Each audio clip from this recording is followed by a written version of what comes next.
High blood પ્રેશરના કારણે શરીરમાં કયા કયા લક્ષણો જોવા મળે છે અને હાઈ બ્લડ પ્રેશર વ્યક્તિમાં સૌપ્રથમ કઈ રીતે બહાર આવે છે એ બાબતે આપણે થોડી ચર્ચા કરીશું.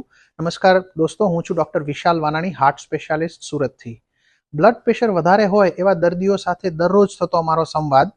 જ્યારે પણ બ્લડ પ્રેશરની તકલીફ જણાય, ફર્સ્ટ ટાઈમ પકડાય, ડિટેક્ટ થાય, ડાયગ્નોઝ થાય, ત્યારે વ્યક્તિ માટે સૌથી મોટો પ્રશ્ન એવો કે મને બ્લડ પ્રેશર ન હોઈ શકે, મને શરીરમાં કોઈ તકલીફ જણાતી નથી, કોઈ લક્ષણો નથી.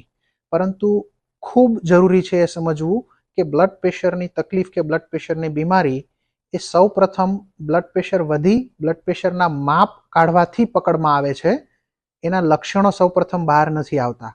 બ્લડ પ્રેશર નોર્મલ માત્રાથી વધારે હોય તો ઘણા બધા સમય સુધી વ્યક્તિને એનો અહેસાસ નથી થતો. માપવામાં આવે ત્યારે જ ખબર પડે છે.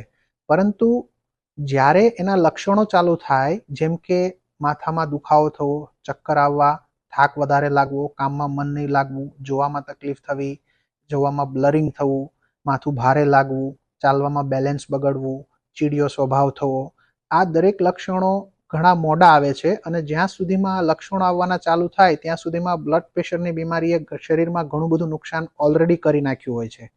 એટલે બ્લડ પ્રેશરના લક્ષણો આવવાની રાહમાં રહેવું એ ખોટું છે. બ્લડ પ્રેશર માપવાથી વધારે રીડિંગ્સ આવે તો એને ઠીક કરવા માટે લાઇફસ્ટાઇલના ચેન્જીસ, ડાયટના ચેન્જીસ, વોકિંગ, વજન ઘટાડવું, દવાઓ લેવી, આ દરેક સારવાર યોગ્ય સમયે ચાલુ કરી બ્લડ પ્રેશરના રીડિંગ્સને નોર્મલ રાખીએ તો બ્લડ પ્રેશરને કારણે શરીરના અંગો ઉપર નુકસાન થતું નથી. ઘણી બધી વખત અમે પહેલી વખત બ્લડ પ્રેશરના દર્દીને એવા સ્ટેજમાં જોઈએ છીએ કે જ્યારે એમના શરીરના મહત્વના અંગો જેમ કે કિડની, મગજ, હાર્ટ, લીવર, આ બધામાં ખૂબ વધારે નુકસાન થઈ ચૂક્યું હોય. ત્યાં સુધી એમનું બ્લડ પ્રેશર એમને કોઈ લક્ષણો આપતું જ નથી, અથવા ઓછી માત્રામાં રહેલા લક્ષણોને એવો અવગણી લે છે અથવા એના સાથે એડજસ્ટ થઈ જાય છે. તો બ્લડ પ્રેશરના લક્ષણોની રાહમાં રહેવું એ ખોટી વાત છે. બ્લડ પ્રેશરના લક્ષણો નથી એટલે બ્લડ પ્રેશરની બીમારી નથી એ સમજવું પણ ખોટું છે. યોગ્ય સમયે બ્લડ પ્રેશર મપાવી એના આંકડા જો નોર્મલ રેન્જ કરતાં બહાર હોય તો હાર્ટ સ્પેશિયાલિસ્ટને કન્સલ્ટ કરી બ્લડ પ્રેશરનું યોગ્ય સમયે મેનેજમેન્ટ કરી લેવું જરૂરી છે, જેથી એના લીધે શરીરના બાકીના અંગો ઉપર નુકસાન ન થાય અને કોઈ પણ અંગ ફેલ ન થાય.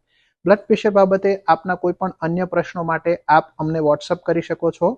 વધુ માહિતી માટે આપ અમારી ચેનલ સબસ્ક્રાઇબ કરો, તેમજ ફેસબુક, ઇન્સ્ટાગ્રામ અને યુટ્યુબ ઉપર અમને લાઇક અને સબસ્ક્રાઇબ કરો. Thank you.